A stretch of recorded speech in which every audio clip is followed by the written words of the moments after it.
Hey fam, I know I just made a happy video that y'all gonna see later on today, but I gotta talk about these two subjects because, man, these are the news stories that keep coming up. The shooting in Colorado and the shooting in Atlanta. The one in Atlanta has a lot of different elements to it that I really need to talk about. The one in Colorado, I don't know all the details yet, but I will say this. It's another sad, tragic story of a mass shooting. So let me get started. So we know about the Atlanta shooting. The young man went to two or three different massage parlors and killed several persons, most of them Asian, two of them white, at these clubs. The media is mixed on whether this is a hate crime or not. Um, a lot of people are saying it is a hate crime, while another group of people saying it's not a hate crime. It's about a man's sexual addiction.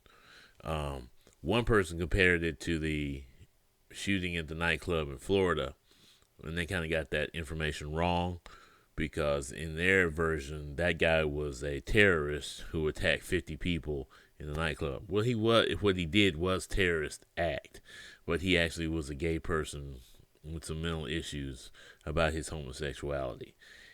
It wasn't about him being a member of the Arab community. It may have been separately. Now, the shooting in Colorado, um, I don't know what happened there. I really don't. But I know this is not the first one that's happened. Remember Aurora, Colorado? There was the incident at the school in Colorado. There have been several unfortunate mass shootings in Colorado. Be honest with you, people think that, well, there hasn't been any mass shootings since the epidemic. Nothing like this. Mass shooting is defined as anything where more than two or three people are killed. There have been other mass shootings, so this hasn't been the only one, but nothing on the scale of what we're seeing right now. These two have been pretty horrific, and the reason why they both catch your eye is what happened. 10 people died here, 8 people died in the other place. So I really want to start with the massage parlor shooting. When I say there's several elements to that one that should be discussed, and only one of them is being discussed right now. The major one, of course, is hate crimes that are on the rise towards people of Asian descent, towards anybody. It's black people, like I said, Asian descent, people from the Jewish community. They're all suffering right now a heightened sense of awareness because of hate crimes towards their communities. Now, I don't know if the one in Colorado has anything to do with liberal, Democrat, Republican, black, or white. All I know is 10 people are dead. That's why I'm not really putting a lot of emphasis on that one. So, the element that I want to also talk about here is the stereotypes of Asian women, as comfort women, as uh, women who are subservient to men, who are complacent to men. Now, this is something I'm coming from a place of not really knowing everything about this, but I do know there's this thing called sex trafficking, and it is a worldwide problem.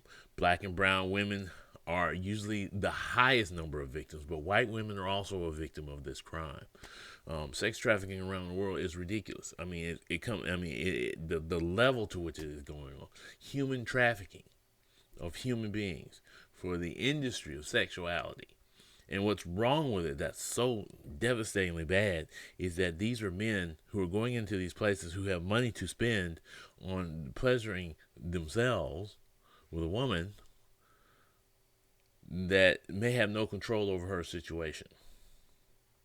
And we know recently we had a team owner who was in trouble. We heard about the Epstein story and what Epstein was doing with young girls.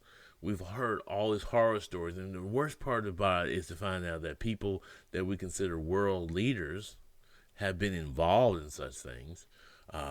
Prince Andrew is one of them.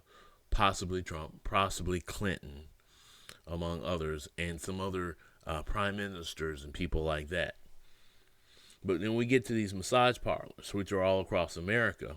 And I know for a fact from the places I grew up, we had some here.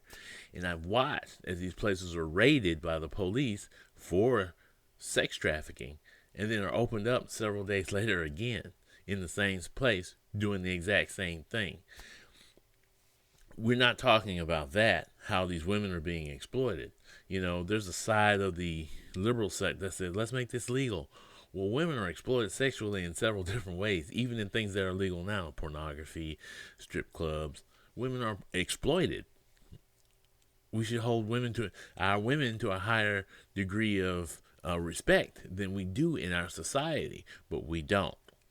And so we don't know really the conditions of these women. Were they in a situation where they're being forced to work in a massage parlor? Then comes the racial issue, of course. This man says the reason he did it was because he had a sexual addiction. Maybe that's true. That's why we have to talk about that and the reason that these places exist in the first place. They're legally masseuse places, but other activities happen within the walls of those places that are considered illegal. And the exploitation of these women who may not have the freedom to get out of that place of employment. And that is something we have to talk about. It's called slavery. Pimps and sex traffickers, the problem is the system is so corrupt because men of wealth are involved in places like massage parlors. That's what happened to one of our, the owner of the Patriots team. He was caught in a massage parlor. See, this stuff is not being talked about in this situation because, of course, Asian hate is the number one thing, but there's a deeper meaning to this. So that was why I wanted to bring that up, as well as the fact that this young man walked into a place, purchased a gun the same day, and walked out. Now, I'm assuming the background check laws don't mean you can walk in there right then and there and pick up the gun and leave. So some business is in trouble in Georgia, unless Georgia has really made the laws that lax. And Georgia needs a lot of help if they've done that. Georgia's changing voting rules right now, voting laws. They need to change the gun laws. They can change those in two. If you can change the voting laws in 2 seconds, you can definitely change the gun laws in seconds. So we can catch up to people like this. We can do things. We need to work more on mental health. When people talk about police reform, we need to work more on mental health. Mental health is what usually leads to violent crimes and to criminal activity in the first place. We need to put more money into mental health. But states in the South are willing to put more money into jails and prisons than into mental health. Here in Alabama, we have had a report that came out last year of how that the institutions where some of these younger kids with behavioral problems are being kept are in poor condition. That they're not getting the proper help, sometimes malnourished, sometimes they're being beaten in these places because they're not getting the proper help. Yet our governor is building more prisons, putting more money on the idea that we need more prisons. But you can't handle mental health in this state. You do not have the proper tools to handle it. And this is a problem around the world. This is a problem in the United States. When people talk about defund the police, and I know you think this is crazy for me to bring that up right now, but when they talk about defund the police, this is what they're talking about. It's not really defunding the police, but reallocating funds to do the right things, to get people mental health where they need mental health, put the right people on the street to help, social workers, mental health workers, people like that, and not to overburden them. Because the police right now are overburdened. They're handling everything from domestic disputes to cars broken down on the side of the highway to 2 kids out in the middle of the street just having a little argument. You got a resource officer in the school. Not somebody that's trained to deal with kids. Somebody who's had 6 weeks of training to be a police officer is trying to deal with little kids. 6 weeks.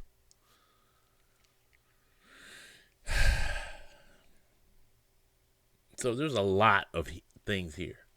And I want to go back to the fact that, again, these were massage parlors. There was criminal activity probably going on within those massage parlors. And those poor women that were there were being exploited. And let's also talk about the possible hate crime that happened. And the fact that this man felt that the system would be okay with him saying, well, I just have a sexual addiction problem, and I went in there and did that. There's rumors that he has a website somewhere talking about the Chinese virus and China this, that, and the other, and all that stuff. I don't know if that's true. I'm gonna leave that alone. I've heard that said on other podcasts, and I don't believe that may actually be the case. But I decided to talk about that this morning. So, wow. I mean, this is deep. If you want to discuss this, leave a comment below. And also, there's a little like button over here. If you want to hit that button over there and subscribe, thank you, and hit the like button. But really, we need to talk about that. That's the thing. Once again, I just find it disgusting. I haven't done this type of topic mixer conversation in a while. I'll probably also add this to my podcast conversation. But it's necessary. We need to talk about the elements of the shootings. What is causing the shooting? Why aren't we really doing what we need for mental health in this nation? We've heard Republicans and Democrats talk about it, but then they throw money at the police. The police are reactive. We need something that's proactive, not reactive. Because the police have to wait till the law is broken before they can do anything. Oh, protect and serve, protect and serve. They're not there to pull the gun before the gun is pulled. I mean, they're not there to stop the gun from being pulled before it's pulled. They're there. Their presence is there. But we need professionals who can sit there and see and talk to these people and find out where our problems are. That's who we need.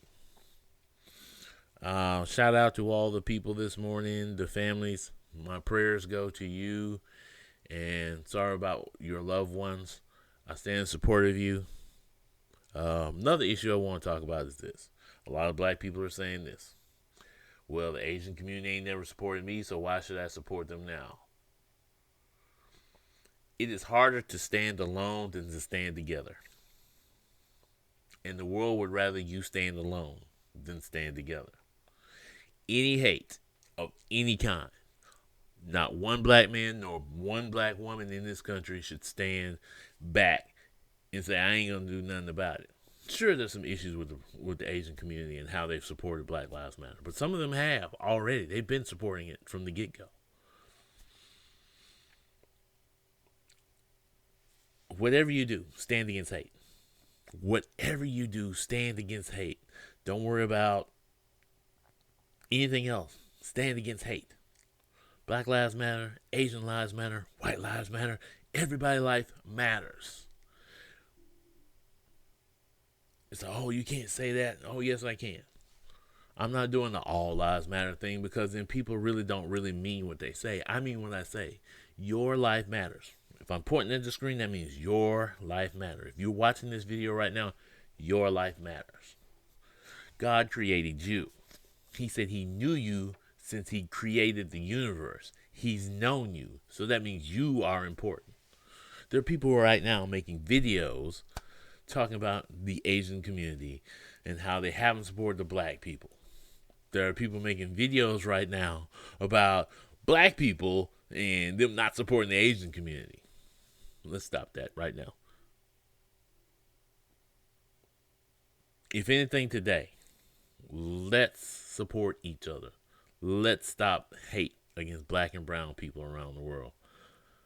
I could give you statistics and all that stuff, but wow, the stuff I'm hearing is ridiculous. That's all I'm going to say. Human beings matter. A crime has been committed. It may have been a hate crime. We need to study this. We need to fix the problem. If it's guns, we need to fix that. If it's mental health, we need to fix that. If it's racism, we need to fix that. And I believe it's all three. And then some. There's some issues in our society we just need to fix, period. So, if you're watching this video this morning, I thank you again for watching this. If you're on Topic Mixer, please hit that like button below and the subscribe button, and have a wonderful day.